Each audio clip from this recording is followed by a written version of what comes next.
글로벌 외신 브리핑 박지영입니다. 이슬람 국가, 즉 IS의 수괴인 알바그다디가 시리아에서 사망했다는 소식 어제 전해드렸는데요.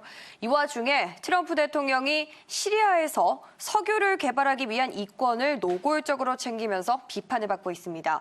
오늘 첫 소식 로이터 통신 보도로 시작해보겠습니다.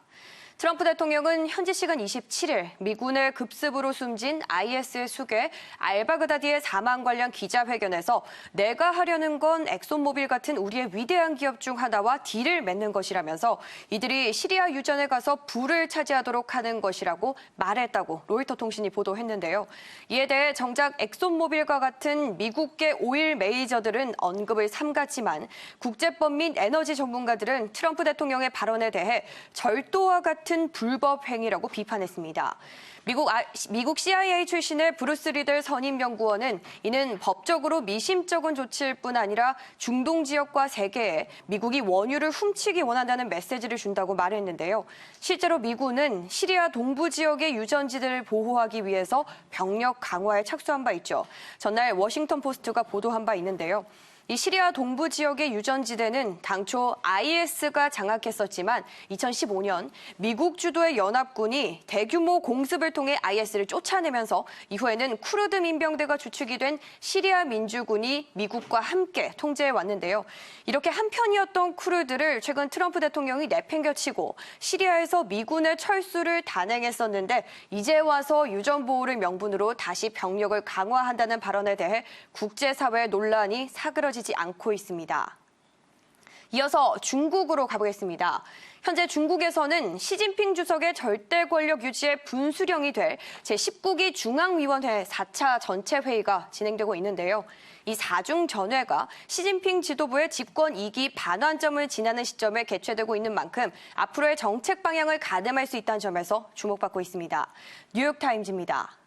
이번 의제는 미중 무역 전쟁에 따른 중국의 경기 침체와 또 홍콩 시위 장기화로 인한 중국의 위신 실추 등과 맞물리면서 시진핑 지도부의 문책론 그리고 지도체계 개편 가능성에 무게가 실리고 있는데요. 먼저 홍콩 시위 사태부터 살펴보면 중국 지도부는 그동안 중국의 발전 성과를 과시하기 위해서 지난 1일 건국 70주년을 맞아 사상 최대 규모의 열병식을 개최했지만 동시에 홍콩에서는 대규모 시위가 이어지면서 체면을 구겼는데요. 이와 관련해서 캐리람 장관이 문책 대상으로 거론되고 있다고 파이낸셜 타임즈가 보도한 바 있죠. 또 여기에 미중 무역 갈등 역시 1년 반이 넘게 지속되면서 중국의 경제 운영 또한 사실상 실패했다는 분석이 나오고 있는데요. 이와 관련해서는 경제를 책임지는 리커창 총리와 더불어서 미중 무역 협상을 총괄해온 류허 부총리가 겨냥되고 있어서 자칫하면 지도부의 내분을 불러일으킬 수도 있다는 우려가 제기되고 있습니다. 이번 결과는 4중 전회 회의가 끝나는 31일에 공개될 예정인데요. 중국 지도부 체계에 변화가 있을지 과연 귀추가 주목되고 있습니다. 이번에는 인도 소식입니다. 요즘과 같은 경기 불황에도 불구하고 인도의 올해 3분기 스마트폰 판매량이 분기별 사상 최고치를 기록한 것으로 알려졌습니다. 홍콩 사우스차이나 모닝포스트는 현지 시간 28일 시장 조사 기관인 카운터포인트의 보고서를 인용해 올해 3분기 인도 시장에서 스마트폰 출하량은 작년 동기 대비 10% 늘어난 4,900만 대를 기록했다고 보도했는데요. 이번 실적은 분기별 사상 최고치이자 올해 2분기에 비해 무려 30% 넘게 늘어난 수치라고 밝혔습니다. 이처럼 인도 시장에서 스마트폰 판매가 급증한 이유에 대해서 카운터포인트의 안식화자인 애널리스트는 9월 말부터 10월 초까지 진행되는 축제를 앞두고 수요가 증가한 데다가 샤오미와 삼성전자 등 주요 스마트폰 공급업체들이 공격적인 마케팅을 펼쳤기 때문이라고 분석했는데요.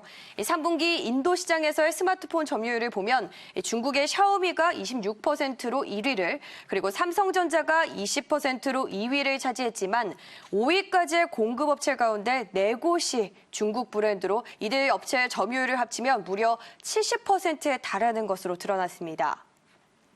마지막 뉴스입니다. 최근 세계적인 기업들의 실적이 연일 발표되고 있는데요. 이 실적과 관련된 소식 하나 짚어보겠습니다.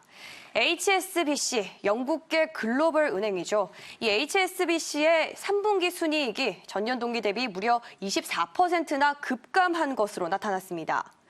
월스트리트 저널에 따르면 HSBC의 올해 3분기 순이익은 29억 7천만 달러로 지난해인 39억 달러보다 24%나 줄었다고 발표했는데요. 시장의 기대치가 약 39억 달러였던 것에 비하면 기대치에 크게 미치지 못한 것으로 나타났습니다.